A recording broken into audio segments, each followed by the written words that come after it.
نشهد أن لا إله إلا الله وحده لا شريك له ونشهد أن سيدنا وسندنا وحبيبنا ومولانا محمدا عبده ورسوله الذي أرسله بالحق بشيرا ونذيرا وداعيا إلى الله بإذنه وسراجا منيرا فقد قال الله تعالى في كلامه المجيد وفي فرقانه الحميد فأعوذ بالله من الشيطان الرجيم بسم الله الرحمن الرحيم وإذا قيل لهم آمنوا بما أنزل الله قالوا نؤمن بما أنزل علينا ويكفرون بما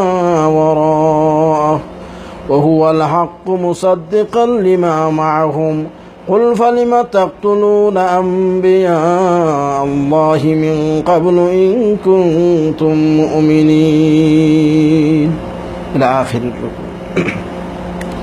মহান আল্লাহ রাব্বুল আলামিনের দরবারে অসংখ্য শুকরিয়া আর মেহেরবানি যে আল্লাহ রাব্বুল আলামিন আমাদেরকে অত্যন্ত ব্যস্ততার মাঝেও কোরআনের কথা এবং কোরআন পড়ার জন্য বোঝার জন্য এইখানে সামান্য সময়ের জন্য আল্লাহ তাআলা আমাদেরকে কবুল করেছেন, মঞ্জুর করেছেন। সেজন্য আমরা সকলেই প্রথমে আল্লাহর শুকরিয়া আদায় করি, বলি আলহামদুলিল্লাহ। আমার ফজরের নামাজ কবুল হয়েছে কিনা ওইটা বোঝার পদ্ধতি কি? ফজরের নামাজ কবুল হয়েছে কিনা ওইটা বোঝার পদ্ধতি হইল, যদি জোহরের সময় মসজিদে গিয়া দেখেন মসজিদের দরজা আপনার জন্য খোলা, কেউ বাধা দিচ্ছে না, বিনা বাধায় মসজিদে ঢুকতে পারতেছেন, তখন বুঝবেন আমার ফজরের নামাজ কবুল হয়ে গেছে। আসরের নামাজের সময় যদি দেখেন আসরের সময়ও মসজিদের দরজা আপনার জন্য খোলা, মসজিদে ঢুকতে কেউ বাধা দিচ্ছে না, মনে করবেন আমার জোহরের নামাজ আল্লাহর দরবারে কবুল হয়ে গেছে। গত তাফসির, গত মাহফিল কবুল হয়েছে কিনা এভাবেই বুঝে নিতে হবে। বাদশার দরবারে একদিন যদি যান, যাওয়ার পরে আপনি সুযোগ পাইছেন বাদশার সাথে কথা বলার, কারণ অনেক গেট পাস করে যাইতে হয় বাদশার দরবারে। দ্বিতীয় চান্সে আবারও যদি সুযোগ পান যাওয়ার, তাহলে আপনি বুঝতে পারবেন সে কথা যে প্রথমবার যে বাদশার লগে দেখা করছিলাম বাদশাহ আমাকে ভালো পাইছে, এই জন্য দ্বিতীয়বারও সুযোগ দিল। যদি ভালো না জানতো তাহলে দ্বিতীয়বারের জন্য আমাকে আর সুযোগ দিত না। আমরা প্রথমবার কোরআনের মাহফিলে এসেছি, দ্বিতীয়বার যখন আসতে পেরেছি বুঝতে পেরেছি প্রথমবারটা আল্লাহর কাছে ভালো লাগছে, আল্লাহ আমার প্রথমবার আশাটাও কবুল করেছেন। আল্লাহ যাকে ভালোবাসেন, যার জন্য আল্লাহ রাব্বুল আলামিন জান্নাতে দিতে চান, যাকে আল্লাহ জাহান্নাম থেকে নাজাত দিতে চান, তার জন্য আল্লাহ রহমতের দরজা খুলে দেয়, তার জন্য মসজিদের দরজা খুলে দেয়, তার জন্য কোরআনের দরজা খুলে দেয়। আর যার নসিবে ভালাই নাই, যার নসিবে জান্নাত নাই, সে যাবে জাহান্নামে। আল্লাহ তাআলা বলেন তোর জন্য মসজিদের দরজা বন্ধ, তুই গেলেই দেখবি মসজিদ তালা মারা, তোর জন্য কোরআনের দরজা বন্ধ। শয়তানরা কিভাবে তোরে বানবে রশি দিয়া আটকাইয়া রাখবে, এটা সেদিনই ভালো জানা আছে। এই জন্য আল্লাহ তার রহমতের দরজা ভালো মানুষের জন্য খুলে দেন। আল্লাহ কিছু মানুষের জন্য তার রহমতের দরজা, তার দরজা বন্ধ করে দেন। আল্লাহর অত্যন্ত মেহেরবানি আর দয়া যে আল্লাহ রাব্বুল আলামিন আমাদের জন্য কোরআনের দরজা খুলে দিয়েছেন। সকলে বলুন আলহামদুলিল্লাহ। ওয়া আনিল জামিদিল জামালি কাল সাআলতু সুফিয়ান আস-সাউরি আনির রাজুল ইয়াগজু আহাব্বু ইলাইকা আও ইয়াকরাউল কুরআন قال يقرأ القرآن لأن النبي صلى الله عليه وسلم قال خيركم من تعلم القرآن وعلمه। এক ব্যক্তি ঐতিহাসিক সুফিয়ান সৌরিকে জিজ্ঞেস করে, হ সুফিয়ান সৌরি, আপনারা অনেকেই তো সুফিয়ান সৌরির নাম শুনেছেন। জিজ্ঞেস করল, হে আল্লাহর ওলি, দুই দল লোক, একদল মানুষ যুদ্ধের ময়দানে যুদ্ধ করতেছে, কোরআনের আইন প্রতিষ্ঠা করার জন্য বন্দুকের সামনে, গুলির সামনে, তরবারের সামনে গিয়ে তার জীবনকে বাজি রেখে যুদ্ধ করতেছে। আরেক দল লোক কোরআন শিক্ষায় ব্যস্ত, কোরআন শরীফ পড়তেছে, শিখতেছে, শুনতেছে, বুঝতেছে। আমরা জানতে চাই এই দুই দলের মধ্যে কোন দল উত্তম? এখন সুফিয়ান সৌরি উত্তর দিচ্ছেন। হযরত সুফিয়ান সৌরি বলেন, এর প্রশ্নকারী শুনো, যেই দল লোকেরা কোরআনের আইন প্রতিষ্ঠা করার জন্য যুদ্ধের ময়দানে যুদ্ধ করতেছে, এরা তো আল্লাহর কাছে অবশ্যই উত্তম, তার মধ্যে কোনো সন্দেহ নাই। কিন্তু এরপরও যারা কোরআন শরীফ শিক্ষার জন্য ব্যস্ত হয়ে গেছে, এদের দাম, এদের মূল্য আল্লাহর কাছে সবার চেয়ে বেশি। নবী করিম সাল্লাল্লাহু আলাইহি ওয়াসাল্লাম বলেন, ওয়ান উসমান ইবনে আফফান রাদিয়াল্লাহু আনহু قال খায়রুকুম মান তাআল্লামাল কুরআন ওয়া আল্লামাহু। যুদ্ধ নয়, জিহাদ নয়, তরবারে নিয়ে যুদ্ধ করা নয়, বরঞ্চ যারা কোরআন শিখবে আর কোরআন শিখাবে, নবীজি বলেন এদের দাম হলো আল্লাহর কাছে সবার চেয়ে বেশি। ওয়ান আবি মুসা আল-আশআরী রাদিয়াল্লাহু আনহু قال إن من إجلال الله تعالى إكرام ذي الشيبة المسلم وحامل القرآن غير الغالي فيه والجافي عنه وإكرام ذي السلطان المقصد। হযরত আবু মুসা আল-আশআরী রাদিয়াল্লাহু তাআলা আনহু বলেন যে যেই ব্যক্তি বুড়া হয়ে গেছে, বাড়িতেও তার দাম নাই, বেগম সাহেবের কাছে দাম নাই, মসজিদে গেলে ইমাম সাহেবও বেশি দাম দেয় না, মুয়াজ্জিন সাহেবও বেশি ইজ্জত দেয় না, বেচারা বুড়া হয়ে গেছে, দাড়িগুলি সাদা হয়ে গেছে, চোখেও ঠিক মধ্যে দেখে না, আবল তাবল কথা বলে, বেশি বেশি কথা বলে, কেউ তারে ভালো জানে না। আল্লাহর রাসূল বলেন এই ব্যক্তিকে কেউ যদি সম্মান করে, এই ব্যক্তিকে কেউ যদি ইজ্জত করে, তাহলে সেই ব্যক্তি আল্লাহ রাব্বুল আলামিনকে সম্মান দেখাইলো। ওয়া ইকরামু যিস শাইবাতিল মুসলিম ওয়া হামিলুল কোরআন। 2 নম্বরে বলেন ওই ব্যক্তি, যে ব্যক্তি কোরআন শিখলো, যে ব্যক্তি কোরআনের সাহেব হইল, যে ব্যক্তি কোরআন শিখতেছে, ওই কোরআন শিখনেওয়ালা ব্যক্তিকে কেউ যদি সম্মান করে, তবে বেশি সম্মান আবার নয়, যদি ইজ্জত করে বেশি ইজ্জত আবার নয়। যেরকম ইজ্জত করার প্রয়োজন আছে, যেরকম সম্মান করার প্রয়োজন আছে, ওই হাবিজ সাহেবকে যদি সম্মান করে আর ইজ্জত করে, আল্লাহর রাসূল বলেন ওই সম্মান হাবিজ সাহেবকে করা হইল না, বরঞ্চ আল্লাহ রাব্বুল আলামিনকেই সম্মান করা হইল। ইকরামু যিস শাইবাতিল মুসলিম ওয়া হামিলুল কোরআন গায়রাল গালি ফিহি ওয়াল জাফি আনহু ওয়া ইকরামু যিস সুলতানিল মুকসিত। আর দেশের বাদশা যদি ন্যায় পরায়ণ হয়, প্রধানমন্ত্রী যদি ন্যায় পরায়ণ হয়, দেশের প্রেসিডেন্ট যদি ন্যায় পরায়ণ হয়, সত্যিকারের কোরআন মোতাবিক যদি দেশের প্রেসিডেন্ট হয়, আর এই দেশের প্রেসিডেন্টকে যদি দেশের মানুষেরা সম্মান করে, ইজ্জত করে, আর কথা মান্না চলে, সম্মান করে, ইজ্জত করে, মহব্বত করে, রাসূল বলেন এটা ওই প্রেসিডেন্টকে ইজ্জত করা হইল না, বরঞ্চ প্রেসিডেন্টকে করা, ইজ্জত করা মানে হইল আল্লাহ রাব্বুল আলামিনকে সম্মান করা হইল। অন্য হাদিসে ওয়া নবী হুরায়রা রাদিয়াল্লাহু আনহু قال قال رسول الله صلى الله عليه وسلم لا حسد الا في اثنتين رجل علمه الله القرآن فهو يتلوه في آناء الليل وآناء النهار فسمعه جار له فقال ليتني أوتيت مثل ما أوتي فلان فعملت مثل ما يعمل ورجل آتاه الله مالا فهو يهلكه في الحق فقال رجل ليتني أوتيت مثل ما أوتي فلان ফামিলতু মিসলামা ইয়ামালু। এমনি করে হিংসা করা ঠিক নয়। হিংসা কেউ যদি করে, কারো যদি বুগুজ করে, হিংসা করে, তাহলে তার জীবনের নেক আমলগুলি নষ্ট হয়ে যায়। অন্য হাদিসে ওয়া নবী হুরায়রা রাদিয়াল্লাহু তাআলা আনহু قال قال رسول الله صلى الله عليه وسلم إياكم الحسد فإن الحسد يأكل الحسنات كما تأكل النار الحطب। অমিয়া তুমি যদি হিংসা করো, অন্য ব্যক্তিকে তুমি যদি হিংসা করো, ওই হিংসা করার কারণে তোমার জীবনের নেক আমলগুলি, তোমার জীবনের নেক আমলগুলি এমনি ভাবে নষ্ট হয়ে যাবে, যেইভাবে সেই শুকনা লাকড়ির মধ্যে যদি আগুন দেওয়া হয়, শুকনা লাকড়িগুলি যেইভাবে আগুনে জ্বালাইয়া ফেলে, ওই তুমি হিংসা করার কারণে তোমার জীবনের নেক আমলগুলি আগুনে জ্বলে পুড়ে ছাইকাই হইয়া নষ্ট হইয়া যাইবে। এই জন্য হিংসা করা যাবে না, কিন্তু ইল্লা ফি ইসনাতাইন। আল্লাহর রাসূল বলেন 2 জিনিসের মধ্যে হিংসা করা যাবে। হিংসা করা যাবে না, কিন্তু 2 জিনিসের মধ্যে হিংসা করা যাবে। হিংসা মানে গিবতা করা যাবে। যেমন এক ব্যক্তি কোরআন শরীফ শিখলো, শুদ্ধ করে সুন্দর করে তিলাওয়াত করতে পারে, সেই ব্যক্তি সকালেও কোরআন শরীফের তিলাওয়াত করে, বিকালেও কোরআন শরীফের তিলাওয়াত করে, দুপুরেও কোরআন শরীফের তিলাওয়াত করে। পার্শ্বর ব্যক্তি শুনা বলে, হায় রে, আমি যদি সুন্দর করে তিলাওয়াত করা জানতাম, তাহলে আমিও তো ওই ব্যক্তির মতো সুন্দর করে তেলাওয়াত করতাম, আমি ওই ব্যক্তির মতো সুন্দর করে কোরআন শরীফ পড়তাম। আফসোস করে, আক্ষেপ করে, এইভাবে আফসোস করা, আক্ষেপ করা কোনো গুনাহ না, বরঞ্চ বড় বড় একটা সওয়াবের কাজ। আর এরপরে হাদিস শরীফে নবী করিম সাল্লাল্লাহু আলাইহি ওয়াসাল্লাম বলেন এক ব্যক্তিকে আল্লাহ রাব্বুল আলামিন অনেক সম্পদ দান করেছেন। তখন ওই ব্যক্তি ওই সম্পদ থেকে মানুষকে 100 রিয়াল, 200 রিয়াল, 500 রিয়াল সারাদিন দান করতে থাকে, খয়রাত করতে থাকে, সাদকা করতে থাকেন। পার্শ্বের ব্যক্তি দেখে কয়, হায় রে, আল্লাহ রাব্বুল আলামিন যদি আমার এরকম সম্পদ দিতেন, কোটি কোটি ডলার দিতেন, এরকম সম্পদ দিতেন, টাকা পয়সা দিতেন, তাহলে আমিও এর মতো প্রতিযোগিতা কইরা তার সঙ্গে আমিও তার মতোই আল্লাহর রাস্তা দান করতাম আর খয়রাত করতাম।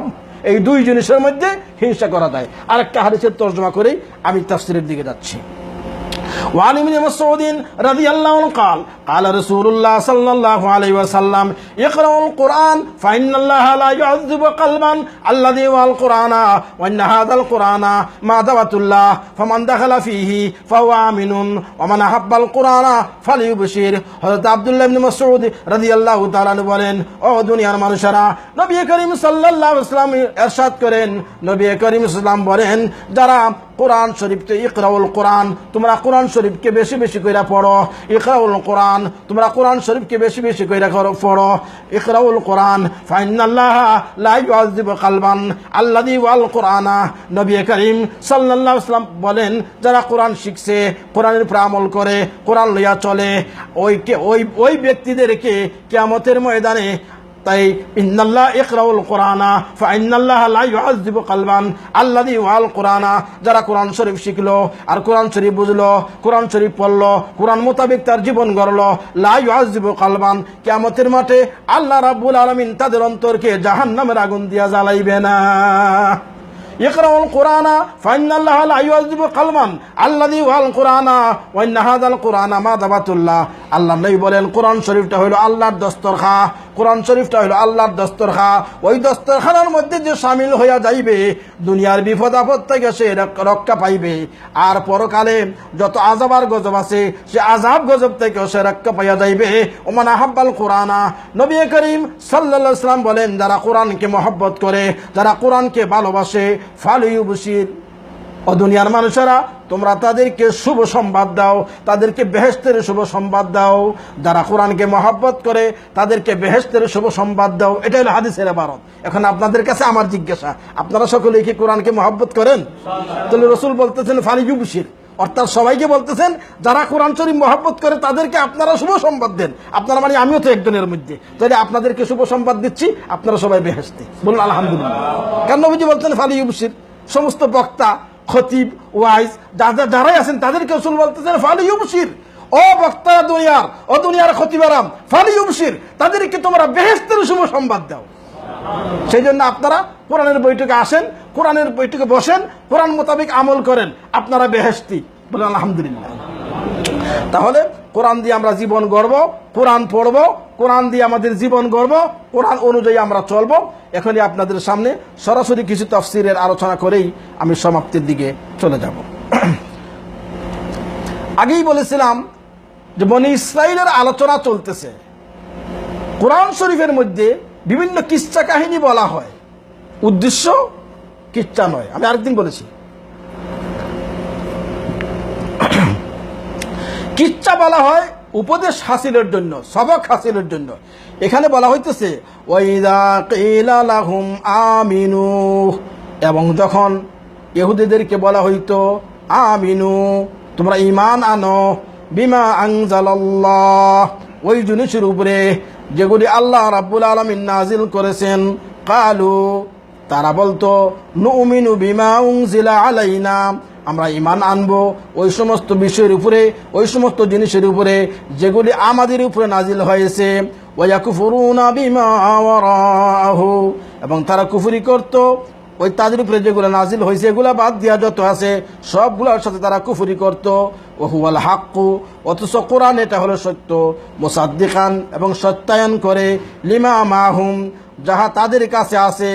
কুল, হে নবী আপনি বলে দেন, ফালিমা তাকতুলুনা আম্বিয়া আল্লাহ, তাহলে তোমরা কেন হত্যা করতে নবীগণকে, মিন কাবলু, কিছু পূর্বেই, ইন কুনতুম মুমিনিন, যদি তোমরা মুমিন হইয়া থাকো।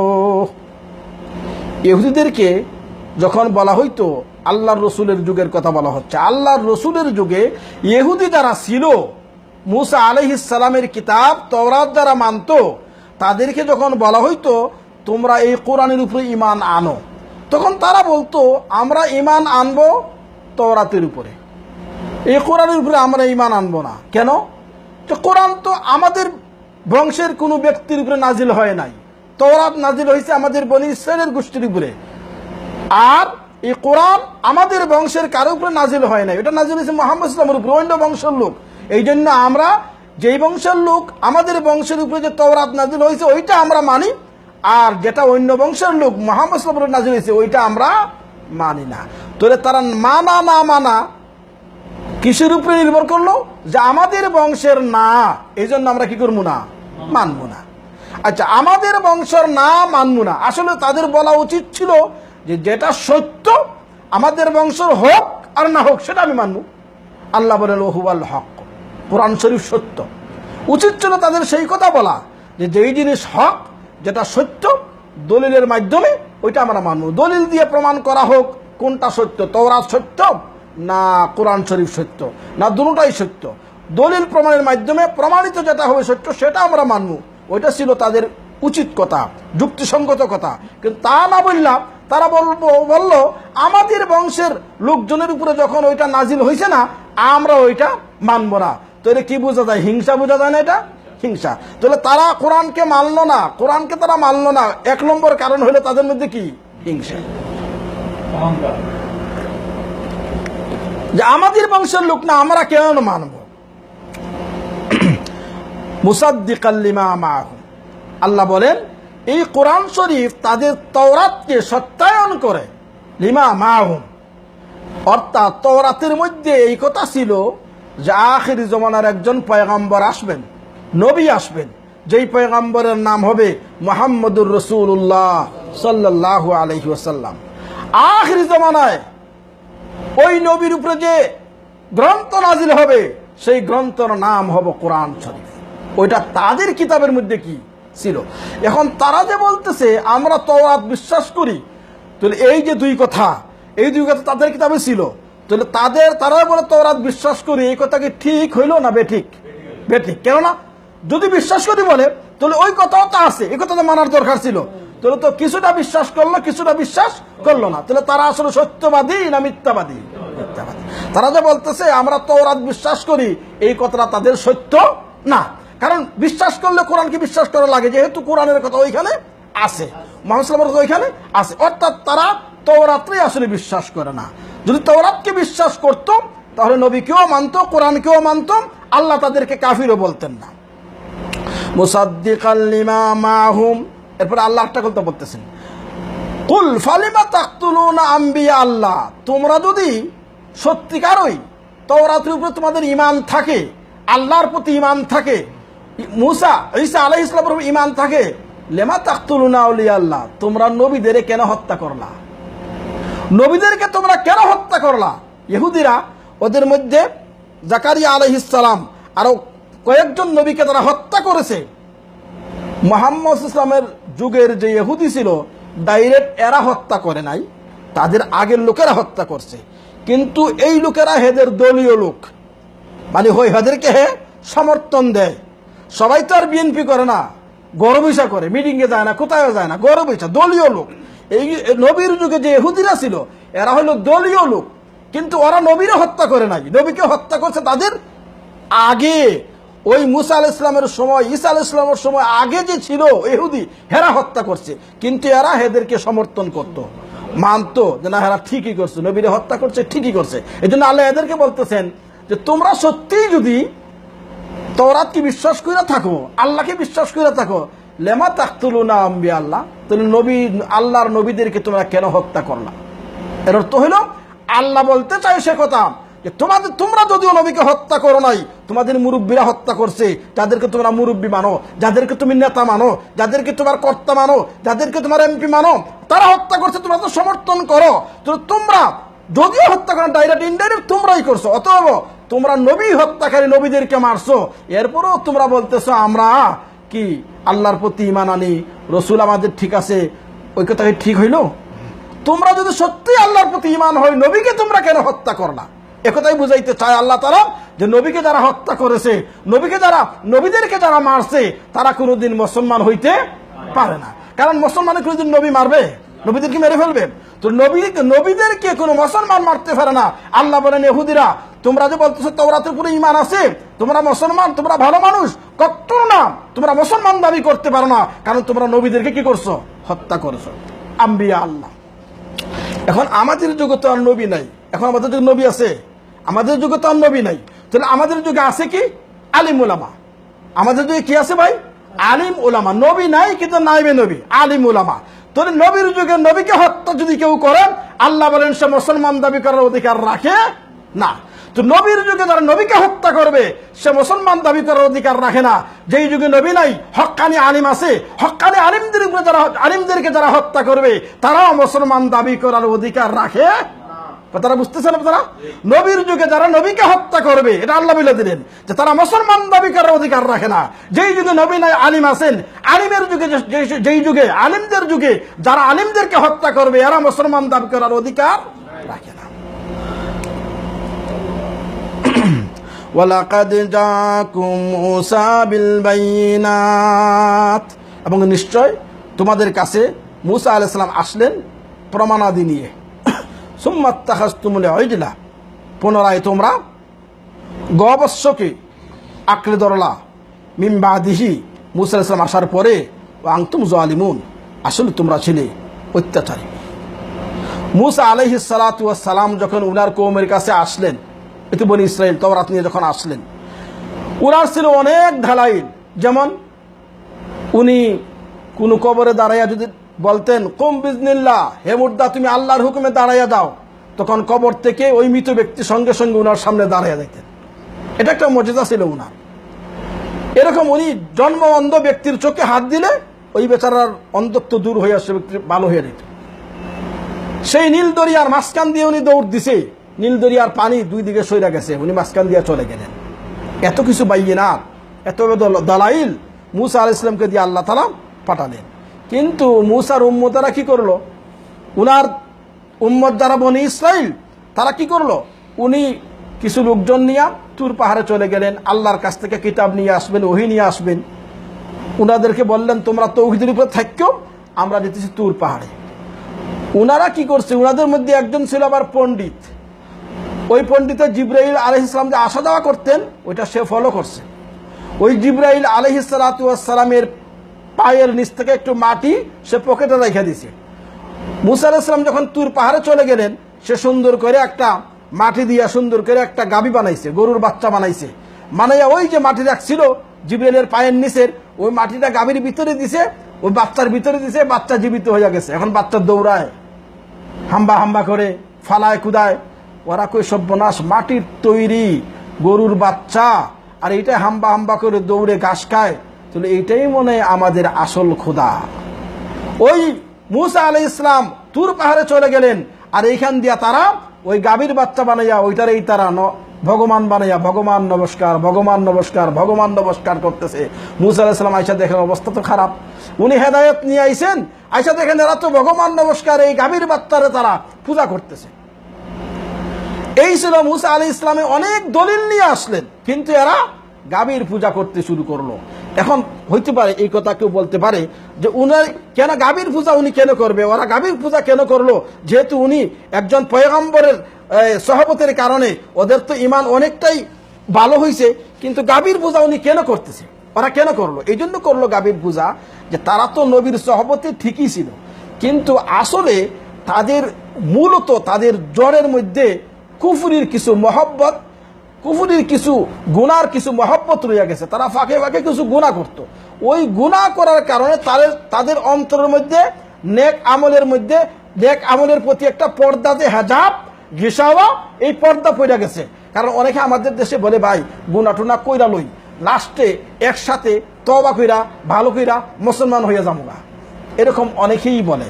তো তার জবাব এটাই হবে যে তুমি যখন গুনাহ করতেছো, গুনাহ করার কারণে তোমার এই অন্তরের মধ্যে আস্তে আস্তে স্পট পড়বে, দাগ পড়বে। পরে ওই অন্তর কিছু দাগ পড়ার পরে গুনাহ থেকে তওবা করার সে আর তার মন চাইবে না। এই অন্তরটাই ধীরে ধীরে ধীরে ধীরে ধীরে ধীরে নষ্ট হয়ে যাবে। নষ্ট হয়ে গেলে ওই যে তুমি বলতেছো তওবা পরে করবো, পরে করবা কেমনে? মনে যা চায় তুমি তাই তো করবা, তোমার মন পরে আর তওবা করতে চাইবে না। সে কবি এইটাই ভাল লাগে, এইটাই ভাল লাগে, এইটাই টেস্ট, এইটাই আরাম, এইটাই মজা, এমনিই চল, তখন তওবা করার আর সুযোগ হইবে না। কেননা ওই যে গুনাহ করতে করতে অন্তরের মধ্যে তার দাগ পড়ে গেছে। তেমনি ভাবে ওদের অন্তরের মধ্যে আগেই আসলে শিরকের পথি, কুফরির পথি, এই সৃষ্ট জীবের ইবাদতের প্রতি কিছু একটা আন্তরিকতা ছিল। ওই আন্তরিকতা পুত পবিত্র হয় নাই বিদায় মুসা আলাইহিস সালাম যখন চলে গেলেন, ওই ফাঁক দিয়ে তারা গবৎসর পূজা শুরু করলো। আল্লাহ বলেন ওয়াংতুম জালিমুন, তোমরা তো সেই জালিম জাতি। আল্লাহ তাআলা সেই বনি ইসরাইল, ইহুদি গোষ্ঠী যারা তাওরাতকে মানত, মুসা আলাইহিস সালামের যুগে তাদের কিচ্ছা বয়ান করলেন যে এরা কোন এক সময় গরুর বাচ্চারও পূজা করছে। এত এত নিকৃষ্ট জাতি তারা, যে এই গরুর বাচ্চারা তারা ভগবান বানিয়ে ওটারও তারা পূজা করছে। ওয়াইযা আখাযনা মিসাকাকুম, এবং যখন আমি তোমাদের কাছ থেকে শপথ নিলাম, ওয়ারাফানা ফাওকাকুমুত তুরা, এবং তোমাদের উপরে উঠাইলাম তুর পাহাড়কে, খুযু মা আতাইনাকুম বিকুওয়া, আঁকড়ে ধরো যাহা তোমাদেরকে আমি দান করেছি, বিকুওয়াতিন, শক্তির সাথে কঠোরভাবে, ওয়াসমাউ, এবং শোনো। কালু, ইহুদিরা বলল, সামি'না, আমরা শুনেছি, ওয়া আসাইনা, আর নাফরমানি করেছি। ওয়াশরিবু ফি কুলুবিহিমুল ইজলা বিকুফরিহিম, দেখেন তাদের মধ্যে একদল মুসা আলাইহিস সালাতু ওয়াস সালামে তুর পাহাড়ে লইয়া গেলেন। চলো, তারা বলল যে আল্লাহ ডাইরেক্ট আইসা যদি আমাদেরকে বলে যে তাওরাত ওইটা আল্লাহর বাণী, তখন আমরা মানব। তারা বললেন তাহলে, মুসা নবী বললেন তাহলে চলো তুর পাহাড়ে। তুর পাহাড়ে তারা 70 জন নিয়ে গেলেন, যে আল্লাহ ডাইরেক্ট আইসা বলতে হবে যে এইটা তাওরাত আমার বাণী, আল্লাহ ডাইরেক্ট বলতে হবে। তখন এরকম একটা আওয়াজ আসলো, বিকট শব্দ হলো। তারা প্রথমে বললো ঠিকই আছে, ঠিকই আছে আল্লাহ। পরে কয় না, আল্লাহ না টাল্লাহ আমরা বুঝতে পারি নাই, হইতে পারে আল্লাহ নেন অন্য তো কিছু হইতারে না, আল্লাহ রে আমরা দেখতে হইব। এইভাবে বললে হইব না, আল্লাহ আমরা দেখতে হইবে। তখন আল্লাহ রাব্বুল আলামিন কি করলেন, তুর পাহাড় যেটা ছিল ওইটারে এদের মাথার উপরে তুলছে। মাথার উপরে তুললে আল্লাহ বলতেছেন, দেখ দেখ, বিশ্বাস করস নি নাহলে ছাইরা দিলাম। তুর পাহাড় তো মাথার উপরে, এরা নিচে। আল্লাহ কয় দেখ দেখ, মানুষ নি, দেখ আমারে, যদি মানুষ তো মানলি, নাহলে দিলাম সাইরা, দিল তো শেষ, দিলাম সাইরা, মানবি নি কেন, নাহলে দিলাম সাইরা। তখন তারা ভয়ের কারণে কি কয়, সামির, আল্লাহ মানছি, আল্লাহ মানছি, আল্লাহ মানছি। তখন তুর পাহাড় চলে গেল মাথার উপর থেকে। একটু পরে তারা কি কয়, ওয়াসাইনা, তারকে আমরা মানলাম না। আগে কিন্তু কইছিল সামিনা, আল্লাহ আমরা মন দিয়ে শুনছি, মানবো সবাই। এরপরে কয় তারা কি, ওয়াসাইনা, এরপরে না আমরা এইগুলা মানি না। কেন এইগুলা কয় আল্লাহ বলেন, ওয়াশরিবু ফি কুলুবিহিমুল ইজলা বিকুফরিহিম, এবং তাদের অন্তরের মধ্যে গবৎসর মহব্বত ঢুকাইয়া দেওয়া হয়েছিল, বিকুফরিহিম, তাদের কুফরের কারণে। আসলে তারা আগের থেকেই যে অবাধ্য ছিল, এই অবাধ্যতার কারণে এই সমস্ত বনি ইসরাইলদের অন্তরের মধ্যে গবৎসের মহব্বত ডালা ছিল। আর ওই মহব্বতের কারণেই তাদের উপরে পাহাড় না রাখার পরেও তারা কি করলো না, মানল না। কুল বিইসা মা ইয়ামুরুকুম বিহি ঈমানুকুম, হে নবী আপনি বলেন তোমাদের ঈমান যেই জিনিসের হুকুম করতেছে তোমাদেরকে, এটা অত্যন্ত বিইসামা, অত্যন্ত নিকৃষ্ট জিনিস। ইন কুনতুম মুমিনিন, যদি তোমরা মুমিন হও।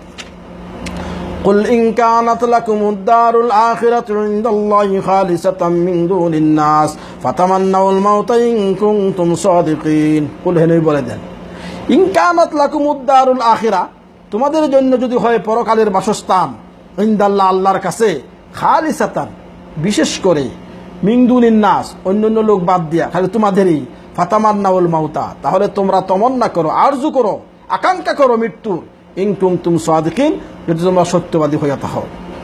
ওয়ালা ইয়াতামান্নাউনাহু আবাদাম, আল্লাহ বলেন কখনো তারা মৃত্যুর, কখনো তারা কি করবে না, মৃত্যুর আকাঙ্ক্ষা করবে না। বিমা কাদ্দামাত আইদিহিম, এই কারণেই যে তাদের হাত যে সমস্ত জিনিস আগে পাঠিয়েছে। আল্লাহু আলিমুম বিজ্জালিমিন, এবং আল্লাহ জানেওয়ালা জালিমদের ব্যাপারে। এখানে ইহুদিরা তো বলতো যে আমরা তাওরাত মানি, মুসা আলাইহিস সালামকে মানি, আমরা তাওহীদ মানি, আল্লাহকে মানি, আর আমরা তো আসলে জাহান্নামে যাওয়ার প্রশ্নই উঠে না। যদিও জাহান্নামে যাই তাহলে আমরা হয়তো 7 দিন থাকবো, আন্দালে 1 দিন থাকবো, 2-1 দিন থাকবো। আমরা আল্লাহর আত্মীয় স্বজন হইয়া আমরা কি আর জাহান্নামে জ্বলতে পারি? আমরা নামাজ টামাজ না পড়লেও আমরা জাহান্নামে জ্বলবো না। এগুলি কারা বলতো? ইহুদিরা বলতো। তখন আল্লাহ বলতেছেন, হে নবী আপনি ওদেরকে বলেন, তোমরা সত্যিই যদি আল্লাহর আত্মীয় হয়ে থাকো আর জাহান্নামে জ্বলবা না, জ্বললেও 2-3 দিন তোমরা বেহেশতর সব সুখ শান্তি তোমরা ভোগ করবা, এরকম যদি এই কথা এই দাবির তোমরা সত্যবাদী হয়ে থাকো, তাহলে তোমরা কেন মৃত্যু কামনা করো না? কেন বলো না যে আল্লাহ আমাদেরকে মৃত্যু দাও? কারণ মৃত্যু হইলে তো তোমরা শান্তি পাইতেছো, বেহেশত পাইতেছো, আরাম পাইতেছো। তো মৃত্যু চাওয়ার কথা ছিল, কারণ মৃত্যু হইলেই তুমি সব আল্লাহর না জানি আমার সবকিছু ভোগ করতে পারতেছো। অর্থাৎ আব্দুল্লাহ ইবনে আব্বাস রাদিয়াল্লাহু তাআলা বলেন, এই আয়াতে মুবাহিলার কথা বলা হচ্ছে। অর্থাৎ মুসলমানেরা বলছিল ওদেরকে, তোমরা যদি বলো, তোমরা যখন বলতেছো যে পরকাল তোমাদের জন্যই, সুখ শান্তি সব তোমাদের জন্যই, তোমরা আল্লাহর আত্মীয় স্বজন, তোমরা সবকিছু বেহেশত তোমাদের, সুখ শান্তি তোমাদের, তাহলে চলো ময়দানে, তোমরা তোমাদের বাচ্চা কাচ্চা সবাইকে নিয়া, আমরা আমাদের বাচ্চা কাচ্চা মুসলমানরা সবাইকে নিয়া চলো ময়দানে যাই। ময়দানে যাইয়া আল্লাহর কাছে দোয়া করি, হে আল্লাহ, যদি আমরা মুসলমানেরা সত্যবাদী হইয়া থাকি তাহলে আমাদেরকে জয়ী করে দাও। আর যদি ইহুদিরা তারা সত্যবাদী হয় তাদেরকে জয়ী করে দাও। আর যদি আমরা মিথ্যাবাদী হইয়া থাকি আমাদেরকে এখনই মৃত্যু দাও, যাতে আমরা মইরা যাই। আর যদি এরা যদি মিথ্যাবাদী হইয়া থাকে ইহুদিরা, তাহলে ইহুদিরা তারা যাতে এখনই জাগাত মইরা যায় সবাই। আমরা চলে এই দোয়া করি ময়দানে যাইয়া। মুসলমানরা প্রস্তুত হইল, কিন্তু ইহুদিরা কি হয় না, প্রস্তুত হয় না। তারা কয় না আমরা এই দোয়া করবো না, আমরা যাবো না। কেন কয়? আল্লাহ বলেন ওয়ালা ইয়াতামান্নাউনাহু, তারা এটা জীবনও করবে না। কারণ তারা মুখে বলতেছে যে আমরা জাহান্নামে যাবো না, মুখে বলতেছে আমরা আল্লাহর প্রতি ঈমান আনি, মনে মনে জানে যে আসলে গেলেই ওইখানে শুরু হইব আমাদের উপরে জাহান্নামের সেই জ্বলন্ত শাস্তি। এই জন্য তারা মুখে যেগুলা বলতেছে অন্তরে এগুলা নাই, এই জন্য তারা মুবাহেলা করবে না। এই ময়দানে যাইয়ে তারা তাদের ধ্বংসের কামনা আল্লাহর কাছে করবে না। আল্লাহ বলেন এদের মুখে আর অন্তরে তাদের কি নাই, মিল নাই। আল্লাহু আলিমুম বিজ্জালিমিন, আল্লাহ বলেন তাদের সম্পর্কে, এই জালিমদের সম্পর্কে আমি আল্লাহর জানা আছে। ওয়ালা তাজিদান্নাহুম আহরাসান নাসি আলা হায়াত, আল্লাহ বলেন হে নবী তুমি ইহুদিদের মধ্যে থেকে বেশিরভাগ লোককেই দেখবেন তারা আহরাসান নাস আলা হায়াত, অধিক লোভী দুনিয়ার জীবনের উপরে। ওমিনাল্লাযিনা আশরাকু, যারা মুশরিক তাদের চেয়েও বেশি লোভী। ইওয়াদ্দু আহাদুহুম লাউ ইউআম্মার আলফা সানা, তাদের মধ্যে ইহুদিরা চায় যে আমার জীবন আমি আর 100 বছর বাচ্চা থাকি। ওমা হুয়া বিমুজাহজিহি মিনাল আযাবি আইয়ু আম্মার, আল্লাহ বলেন তারা সেই লম্বা জীবন চাওয়ার কারণে তাদের কাছ থেকে শাস্তি সরে যাবে না। আল্লাহু বাসীরুম বিমা ইয়ামালুন, আর আল্লাহ তাআলা দেখেন যে সমস্ত আমল তারা করতেছেন।